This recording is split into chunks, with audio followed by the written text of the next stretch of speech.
So let's look at James Buchanan, Gordon Tullock, and the public choice school. James Buchanan, another Nobel Prize winner. Buchanan and Tullock written a lot of works together. Probably the most famous one is The Limits of Liberty. Their approach to the question is how do we decide what the role of government is, they look to a social contract. They say, supposing you got rational individuals together and they had to decide what they would do, how would they set up a form of government? What would they universally agree? The American Constitution is an example of something like a social contract. They start with the question is, what would happen if we had no state at all? There was no government. They believe it would be the Hobbesian state of nature, after the ideas of the English philosopher Thomas Hobbes. Hobbes said that life without a government is, quote, nasty, brutish, and short, and not, as one student wrote, nasty, British, and short. Nasty, brutish, in short. It wouldn't be very pleasant to live in such a society. So when we don't have a government, there are three things we could do. We can produce things. We can steal other people's things, or we can spend time protecting our own things. Supposing we got together, it would be in the self-interest of everyone to create a body that would protect the things that we produce. Because if we didn't have to worry about things being stolen from us, we didn't have to worry about protecting our own property, we can spend a lot more energy producing things, we will be wealthier, we could give some of that wealth to government, which would then prevent the stealing, we wouldn't need to spend so much resources into protecting ourselves, everyone in that society would be better.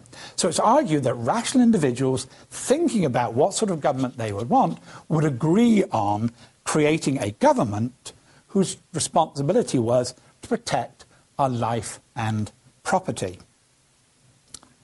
Why should government be limited? Well, they say that when we try and understand what goes on in economics, we assume that people are motivated by their own self-interest, that they are, to use the economist language, utility maximizers. The public choice school people say, well, people behave exactly the same way in the political realm as they do in the economic realm. They're the same human beings. What their self-interest may not be the same. In economics, we tend to look for income and wealth to identify people's self-interest. Self-interest in the political realm may be somewhat different. So, for example, if you're a politician, your self-interest is getting elected, getting re-elected, being in public office. How do you do that? Well, you do that by promising goodies to particular groups.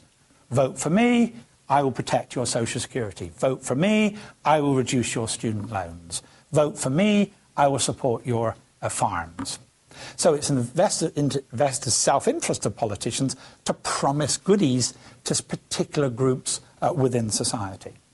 Bureaucrats, which I think is an under-researched area in terms of explaining what happens to government, it's in the interests of bureaucrats to have a bigger government.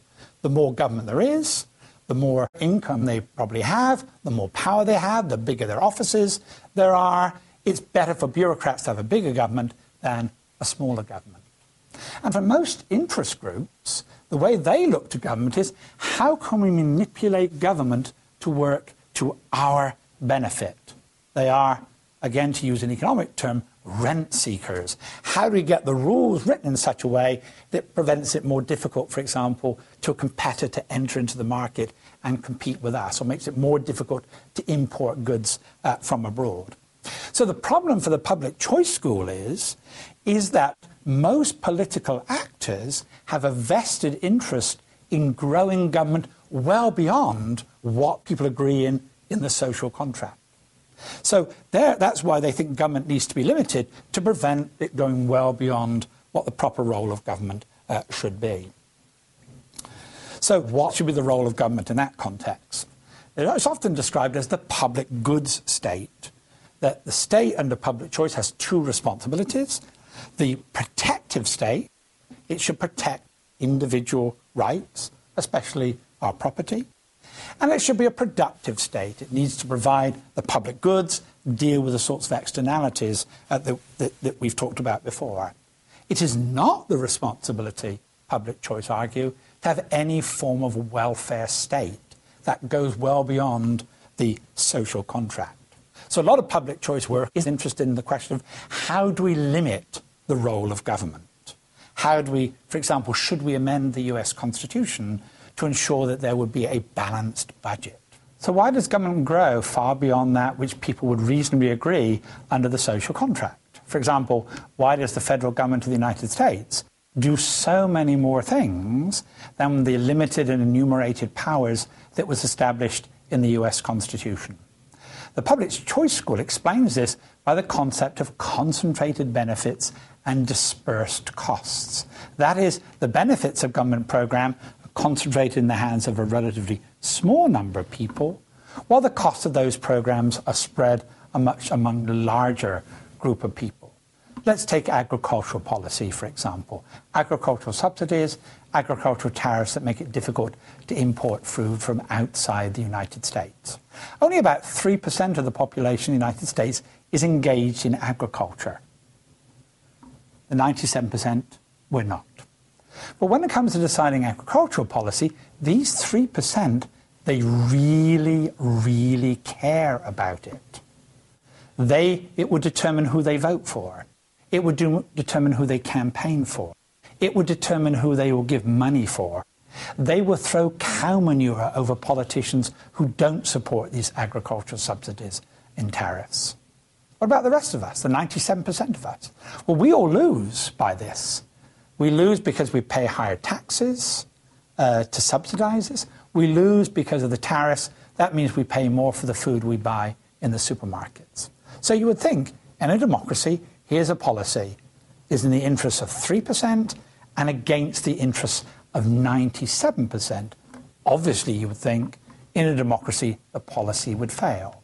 And yet every attempt to do away with these agricultural supports have failed. How do we explain that? Well, those who really care about it, they really care about it, they're active on the issue. The rest of us, the population who loses by it, for us, we don't even think about agricultural policy. But even if we did think about it, for each one of us, it's only a couple of dollars a week. We're not going to get politically active on that issue. So when it comes to debating agricultural policy, it's the small 3% that determine what those policies should be. According to public choice, this is true of most government laws and programs. It is driven by the small number of people, concentrated beneficiaries of that policy, and almost no influence from those who pay the costs, consumers and taxpayers. That's public choice.